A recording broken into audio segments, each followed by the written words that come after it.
യേശുവിൽ സ്നേഹമുള്ള സഹോദരി സഹോദരന്മാരെ, ഗുഡ്നസ് ടി വിയുടെ മാന്യ പ്രേക്ഷകർക്ക് ഈ ശുശ്രൂഷയിലേക്ക് ഹൃദയം നിറഞ്ഞ സ്വാഗതം. ജൂബിലാത്ത എന്ന ജൂബിലി ധ്യാന കേന്ദ്രത്തിൻ്റെ ആത്മീയ ശുശ്രൂഷയിലേക്ക് നിങ്ങളെ എല്ലാവരെയും സ്വാഗതം ചെയ്യുന്നു. നമുക്ക് ഇന്നേ ദിവസം ലൂക്കാസ് സുവിശേഷത്തിൽ 12-ാം അധ്യായം 13 മുതലുള്ള തിരുവചനങ്ങൾ വായിച്ച് ആരംഭിക്കാം.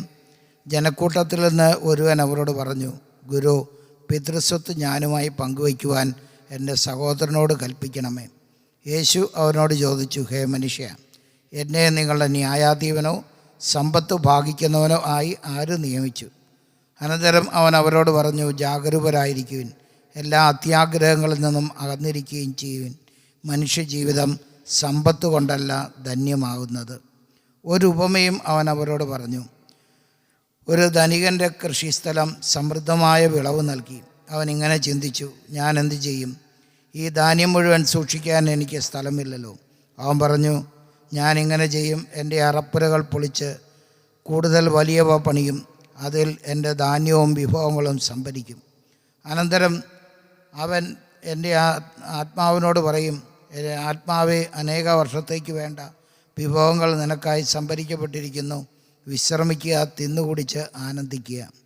എന്നാൽ ദൈവം അവനോട് പറഞ്ഞു, പോഷ, ഈ രാത്രി നിൻ്റെ ആത്മാവിനെ നിന്നിൽ നിന്ന് ആവശ്യപ്പെടും.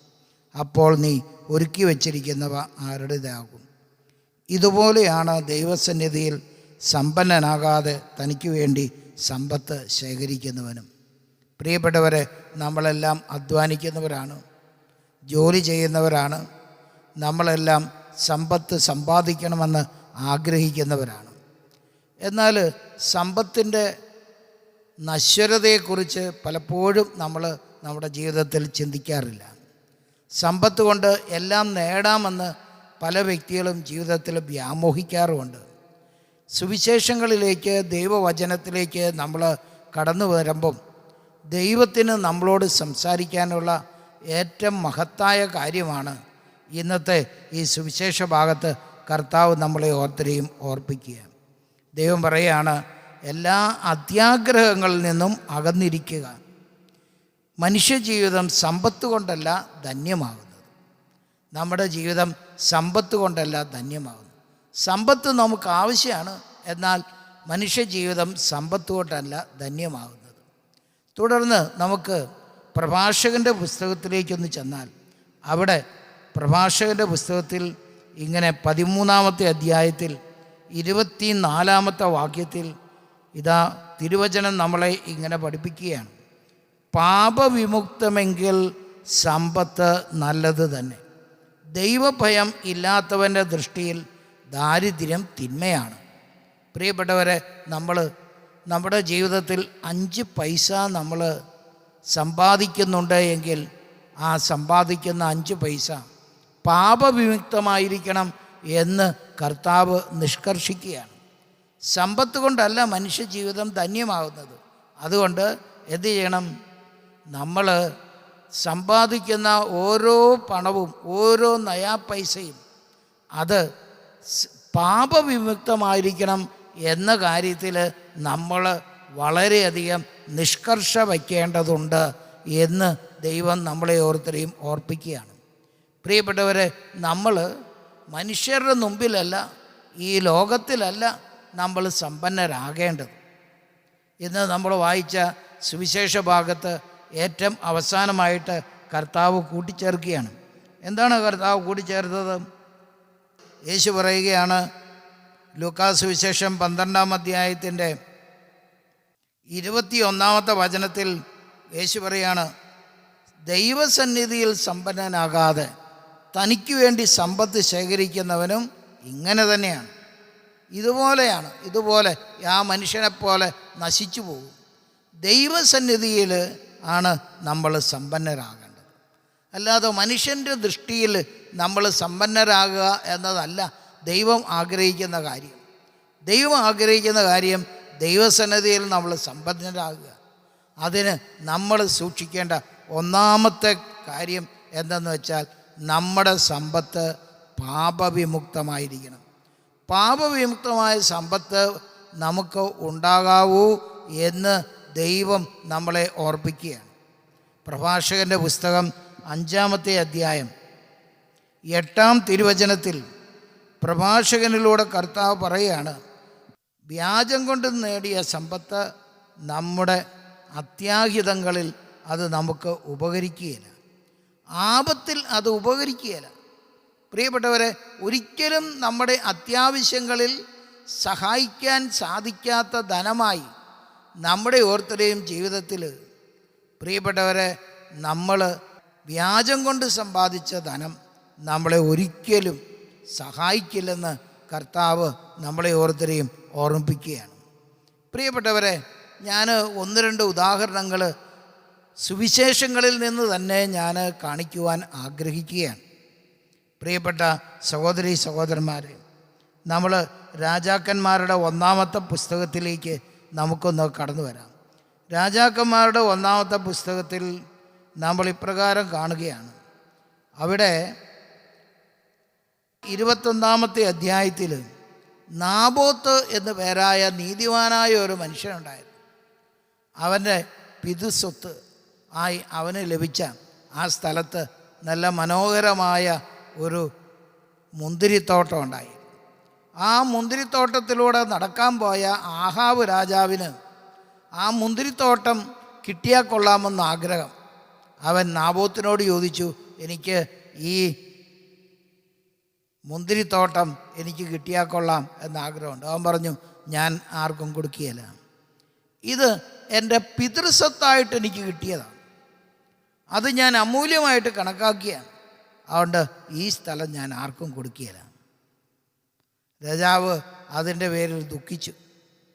ദുഃഖിതനായി കിടക്കുന്ന തൻ്റെ ഭർത്താവിനെ കണ്ട് ആഹാബിൻ്റെ ഭാര്യ ജെസബൽ ചോദിച്ചു, എന്തിനാണ് നിങ്ങൾ ദുഃഖിക്കുന്നത്? അപ്പം അവൻ ഈ കാര്യം പറഞ്ഞപ്പോൾ അവൾ ചോദിച്ചു, നിങ്ങൾ ഈ രാജ്യത്തെ രാജാവാണ്. എന്നിട്ട് അവൾ പറഞ്ഞു, ഒറ്റ ദിവസം കൊണ്ട് ഞാനത് നിങ്ങൾക്ക് വാങ്ങിത്തരാം. അവൾ എന്ത് ചെയ്തു? നാബോത്ത് എന്ന പേരായ ആ മനുഷ്യൻ തെറ്റ് ചെയ്തു എന്ന് തെറ്റായ രീതിയിൽ ന്യായാധിപന്മാരെ കൊണ്ട് വിധി പ്രസ്താവിച്ച് അവനെ കൊല്ലാൻ വിധിപ്പിച്ചു. അങ്ങനെ അവനെ കൊന്ന് അന്യായമായി അവൻ്റെ ആ മുന്തിരിത്തോട്ടം അവർ സമ്പാദിച്ചു. ആഹാബിനോട് പറഞ്ഞു, നീ പോയി മുന്തിരിത്തോട്ടം സ്വന്തമാക്കിക്കൂ. പ്രിയപ്പെട്ടവരെ, അന്ന് തന്നെ ദൈവമായ കർത്താവ് ഏലിയാ പ്രവാചകനെ അവൻ്റെ അടുക്കലേക്ക് അയച്ചു. അവനോട് പറഞ്ഞു, കർത്താവ് ഇപ്രകാരം പറയുകയായിരുന്നു, ആഹാബിൻ്റെ ഭവനത്തിൽ നിന്ന് നഗരത്തിൽ വെച്ച് മരിക്കുന്നവരെ നായ്ക്കൾ ഭക്ഷിക്കും, നാട്ടിൻ പുറത്ത് വെച്ച് മരിക്കുന്നവനെ പറവകളും, അതുപോലെ നിനക്ക് ഈ സമ്പത്ത് ഉപയോഗിക്കാൻ സാധിക്കാത്ത രീതിയിൽ നീയും നിൻ്റെ ഭാര്യയും വധിക്കപ്പെടും. ഈ സമ്പത്ത് നിനക്കൊരിക്കലും ഉപകരിക്കുകയില്ല.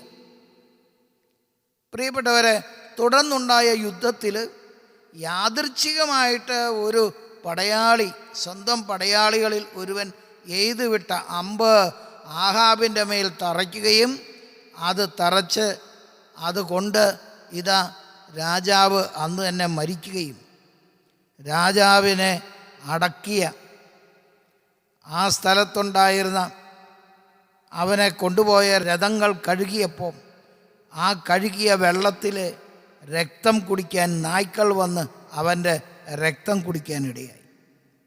ഏതാനും വർഷങ്ങൾക്ക് ശേഷം ജെസബൽ എന്ന് പറഞ്ഞ റാണി ഇതുപോലെ തന്നെ പിന്നീട് രാജാവായി അഭിഷേകം ചെയ്യപ്പെട്ട യഹൂ എന്ന് പറഞ്ഞ രാജാവിനാൽ കൊല്ലപ്പെടുന്നു. പ്രിയപ്പെട്ടവരെ, ഈ സംഭവം നമ്മൾ വായിക്കുക 2 രാജാക്കന്മാരുടെ പുസ്തകത്തിൽ 9-ാം അധ്യായത്തിലാണ്.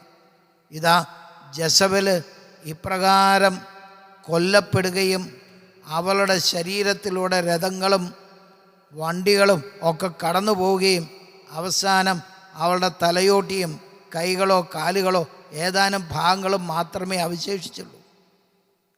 ആ ജലത്തിൽ ആ സ്ത്രീയുടെ ശരീരം ഭാഗങ്ങൾ നായ്ക്കൾ വന്ന് ഭക്ഷിക്കാനിടയായി.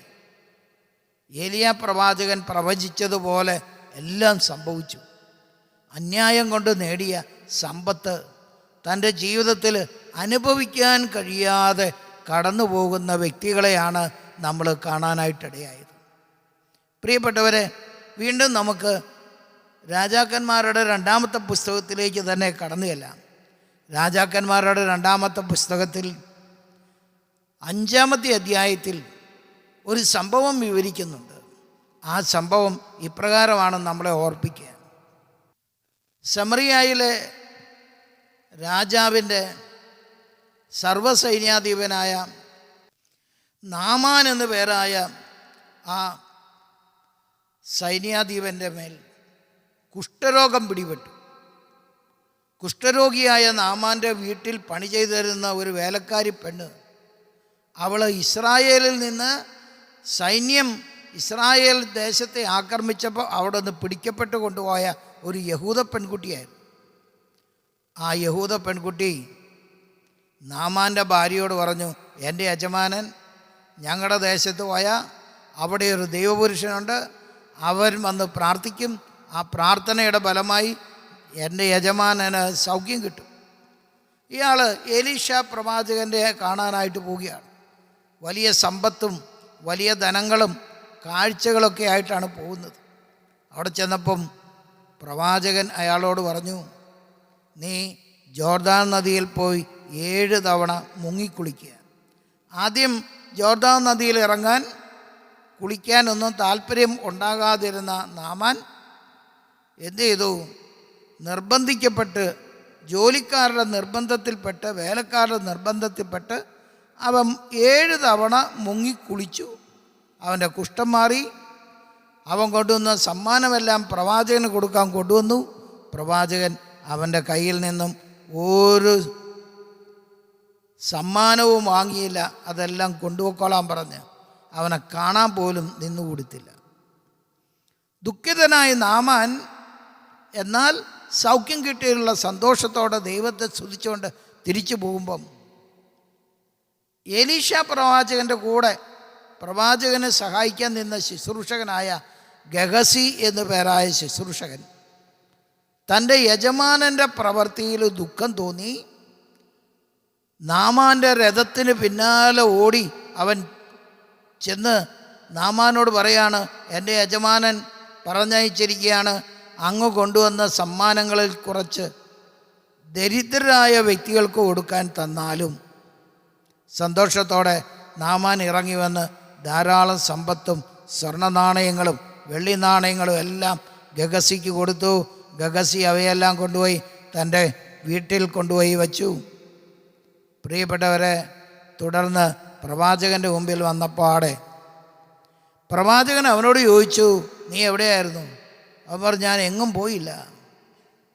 നീ നാമാൻ്റെ അടുക്കൽ പോവുകയും നാമാൻ രഥത്തിൽ നിന്നിറങ്ങുകയും അവൻ നിനക്ക് ഈ സമ്പത്തുകൾ തരികയും ചെയ്യുമ്പം എൻ്റെ ആത്മാവ് അവിടെ ഉണ്ടായിരുന്നില്ലേ? എന്നിട്ട് ഗഹസിയോട് പ്രവാചകൻ ഇപ്രകാരം പറയുകയാണ്, നീ ദൈവം അനുവദിച്ചിട്ടില്ലാത്ത, ദൈവം ആഗ്രഹിച്ചിട്ടില്ലാത്ത അന്യായമായ ഈ സമ്പത്ത് നീ ആഗ്രഹിക്കുകയും അനുഭവിക്കാൻ നിൻ്റെ വീട്ടിൽ കൊണ്ടുപോവുകയും ചെയ്തത് വലിയ തെറ്റാണ്. അപ്പം നിൻ്റേതല്ലാത്ത ഈ സമ്പത്ത് നീ അനുഭവിക്കാനായിട്ട് വാങ്ങി നിൻ്റെ വീട്ടിൽ കൊണ്ടുപോയി വച്ചു. പ്രിയപ്പെട്ടവരെ, പ്രവാചകൻ പറഞ്ഞു, എന്താണ് പറഞ്ഞത്? നിൻ്റെ ശരീരത്തിലേക്ക് നാമാൻ്റെ ശരീരത്തിൽ പ്രാപിച്ച കുഷ്ഠം നിൻ്റെ ശരീരത്തിൽ വന്ന് വീഴും എന്ന് മാത്രമല്ല, നാമാൻ്റെ കുഷ്ഠം നിനക്കും നിൻ്റെ സന്തതികൾക്കും എന്നേക്കുമായി വന്നു ചേരും. അവൻ കുഷ്ഠരോഗിയായി മഞ്ഞുപോലെ വെളുത്ത് എലീഷായുടെ സന്നിധി വിട്ടുപോയി. പ്രിയപ്പെട്ടവരെ, അന്യായമായി സമ്പാദിച്ച ഒരു സമ്പത്തും ഒരു മനുഷ്യൻ്റെയും ജീവിതത്തിൽ അനുഗ്രഹമുണ്ടാക്കില്ല എന്ന സത്യം തിരിച്ചറിയാനായിട്ട് ദൈവം നമ്മളെ ഓരോരുത്തരെയും ഓർപ്പിക്കുക. അതുകൊണ്ട് സമ്പത്ത് കൂട്ടിവെക്കാനും അത്യാഗ്രഹത്തോടുകൂടെ എല്ലാ തരത്തിലുള്ള അത്യാഗ്രഹത്തിൽ നിന്നും അകന്നിരിക്കുക എന്ന് യേശു നമ്മളെ ഓരോരുത്തരെയും ഉദ്ബോധിപ്പിക്കുമ്പം നമ്മൾ മനസ്സിലാക്കുക. തിരുവചനത്തിൽ വളരെ ശക്തമായും വ്യക്തമായും നൽകിയിരിക്കുന്ന ഈ ആത്മീയ സന്ദേശം ഉൾക്കൊള്ളാൻ നമ്മളെല്ലാം തയ്യാറാകണം. പ്രിയപ്പെട്ടവരെ, ധനമോഹത്തിൽ നിന്ന് അകലാനും, ധനം അല്ല ഞാൻ സമ്പാദിക്കേണ്ടത്, ദൈവസന്നിധിയിലാണ് ഞാൻ സമ്പന്നനാകേണ്ടത്. എനിക്ക് ധനം ആവശ്യമാണ്, ആ ധനം പാപവിമുക്തമായിരിക്കണം. ഈ സത്യം തിരിച്ചറിഞ്ഞ് അതിനുവേണ്ടി ജീവിതം സമർപ്പിക്കാൻ നമ്മൾ തയ്യാറാകുക. ദൈവം നമ്മുടെ എല്ലാ പ്രയത്നങ്ങളും അനുഗ്രഹിക്കും. Praise the Lord.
Hallelujah, hallelujah, hallelujah, hallelujah. യേശുവേ നന്ദി, നന്ദി, നന്ദി. ആരാധന, ആരാധന, ആരാധന, ആരാധന. യേശുവേ സ്തുതി സ്തുതി. Hallelujah hallelujah hallelujah hallelujah hallelujah hallelujah hallelujah.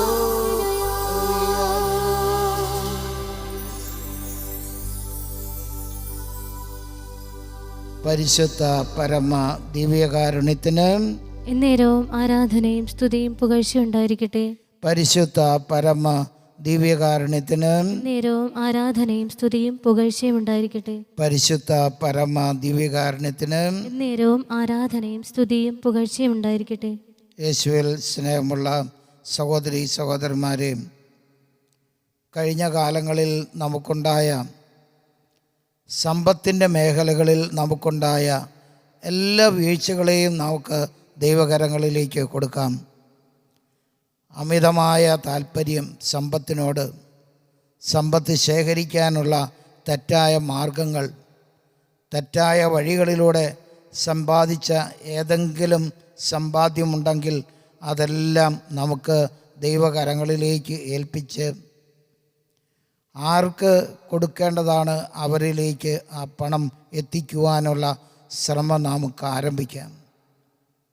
Zacchaeus തൻ്റെ ജീവിതത്തിൽ എടുത്ത ആ തീരുമാനം ഈ ദിവസം നമുക്കോരോരുത്തർക്കും എടുക്കാൻ കഴിയട്ടെ.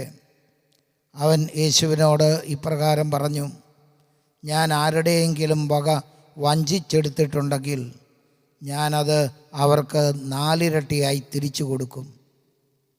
പ്രിയപ്പെട്ടവരെ, മറ്റുള്ളവരുടെ സമ്പത്ത് നമ്മുടെ കൈവശമുണ്ടെങ്കിൽ അത് തിരിച്ചേൽപ്പിക്കുവാനുള്ള ധീരത നമ്മുടെ മനസ്സിലുണ്ടാകണം. തെറ്റ് ഏറ്റുപറയുവാനുള്ള മനസ്സാണ് ഏറ്റവും വലിയ മനസ്സ്. തെറ്റ് മറച്ചു വയ്ക്കുന്നവനല്ല ഏറ്റുപറയുന്നവൻ. അനുദപിക്കുന്നു എന്നുള്ളതിൻ്റെ അടയാളമാണത്. ആ ബോധ്യത്തോടെ നമുക്ക് ഇന്ന് കർത്താവിൻ്റെ മുമ്പിൽ നിൽക്കാം. ഏതെങ്കിലും തെറ്റായ സമ്പത്ത് നമ്മുടെ ജീവിതത്തിലുണ്ടെങ്കിൽ ആ സമ്പത്ത് കൊണ്ട് നമ്മൾ ജീവിക്കാൻ തുടങ്ങിയാൽ വലിയ ദുർമോഹങ്ങളിലേക്ക് നമ്മൾ വീഴും. അതുകൊണ്ട് വിശുദ്ധ പൗലോസ് അപ്പോസ്തലൻ തിമോത്തിക്ക് എഴുതിയ ലേഖനം 1-ാം ലേഖനം 6-ാം അധ്യായം 9-ാം തിരുവചനം പറയുന്നു: ധനവാന്മാരാകണമെന്ന് ആഗ്രഹിക്കുന്നവർ പ്രലോഭനത്തിലും കെണിയിലും മനുഷ്യനെ അധപ്പതനത്തിലേക്ക് നയിക്കുന്ന നിരവധി വ്യാമോഹങ്ങളിലും നിപതിക്കുന്നു. എന്തെന്നാൽ ധനമോഹമാണ് എല്ലാ തിന്മകളുടെയും അടിസ്ഥാന കാരണം. ധനമോഹത്തിലൂടെ പലരും വിശ്വാസത്തിൽ നിന്ന് വ്യതിചലിച്ചു പോകാനും ഒട്ടേറെ വ്യതകളാൽ തങ്ങളെ തന്നെ മുറിപ്പെടുത്താനും ഇടയായിട്ടുണ്ട്. യേശുവേ, ഈ തെറ്റുകളെ ഓർത്തനുദപിച്ച് മാപ്പ് ചോദിക്കുന്നു. കർത്താവിൻ്റെ കരങ്ങളിലേക്ക് ഞങ്ങളെ തന്നെ സമർപ്പിക്കുന്നു. അധികോരമായ എൻ്റെ പാപജീവിതങ്ങൾ, വഴിവെട്ട എൻ്റെ ബന്ധങ്ങൾ, അവരേക്കെല്ലാം നീ കടന്നു വരണേ എന്ന് പ്രാർത്ഥിക്കുന്നു. ഈശോ,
നമ്മുടെ കഴിഞ്ഞകാല പാപജീവിതങ്ങൾ മൂലം നമ്മിലേക്ക് കടന്നു വന്ന എല്ലാ ബന്ധനങ്ങളും യേശുവിതായ നിമിഷം അവിടുത്തെ പരിശുദ്ധ രക്തമിതാ നമുക്കളെ വിമോചിപ്പിച്ച് വിടുതൽ തന്ന് ആശീർവദിക്കുന്നു.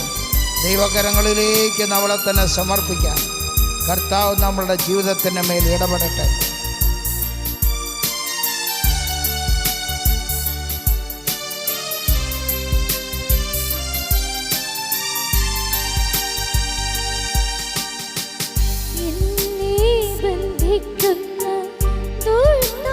ശക്തികളെ യേശുവിൻ രക്തത്താൽ നിർവീര്യമാവുക.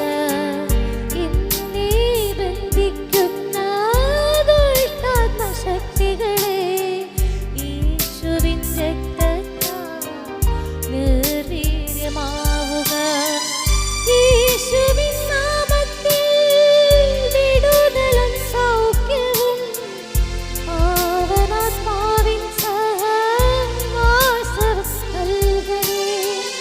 യേശുവിൻ നാമത്തിൽ വിടുതലും സൗഖ്യവും പാവനാത്മാവിൻ സഹവാസവും നൽകണേ. കരുണക്കടലേ, കൈകൾ ഉയർത്തി നമുക്ക് പ്രാർത്ഥിക്കാം. കർത്താവിൻ്റെ കരുണയ്ക്ക് വേണ്ടി പ്രാർത്ഥിക്കാം. ഇതാ യേശുവിൻ്റെ ആശീർവാദം നാം സ്വീകരിക്കുന്നു.